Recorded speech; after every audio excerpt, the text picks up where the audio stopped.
Hey guys welcome back to Teja automobile. ఈ రోజు మనం వచ్చాం ఉప్పల్లోని సెలెక్ట్ ఆటోమోటివ్ షోరూమ్ కి. ఈ రోజు మన స్పెషల్ గెస్ట్ టాటా ఏసీవీ. ఇదొక ఎలక్ట్రికల్ వెహికల్. ఒక్కసారి ఛార్జ్ చేస్తే 150 కిలోమీటర్స్ రేంజ్ అయితే ఇస్తుంది. అంటే ఫ్యూయల్ ఖర్చు మనకి ₹0 అయితే ఉంటుంది.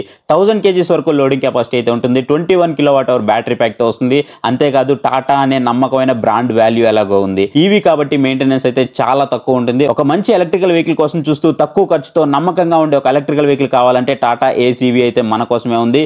ఇంకా బోనస్ గా మనకి విద్యుత్ ఫైనాన్స్ ద్వారా 90% వరకు ఆన్ రోడ్ ప్రైస్ పైన మనకి లోన్ అయితే వస్తుంది. 5 years తర్వాత మీ వాహనాన్ని మళ్ళీ తిరిగి ఇచ్చి మీరు బైబ్యాక్ గ్యారంటీలో కొత్త వెహికల్ అయితే తీసుకోవచ్చు. డాక్యుమెంటేషన్ అయితే చాలా simple. 3 months bank statement, Aadhaar card, pan card, address proof, అలాగే సెల్ఫీ అంతే. ఈఎంఐ వచ్చేసి నెలకి మనకి 25,000 నుంచి 30,000 మధ్యలో ఉంటుంది. డీజిల్ వాహనాల కంటే ఇది చాలా బెస్ట్. టీవీఎస్ ఏస్ మాత్రమే కాదు, మహేంద్ర, బజాజ్, పియాజియో, టీవీఎస్ వంటి ఇతర ఈవీ వాహనాలు కూడా విద్యుత్ ద్వారా ఫైనాన్స్ అయితే లభిస్తుంది. మరిన్ని వివరాల కోసం స్క్రీన్ మీద కనిపిస్తున్న మొబైల్ నెంబర్ని ఇప్పుడే కాంటాక్ట్ అవ్వండి. మరియు ఇంకా ఈవీ అప్డేట్స్ కోసం ఇప్పుడే విద్యుత్ని ఇన్స్టాగ్రామ్లో ఫాలో అవ్వండి.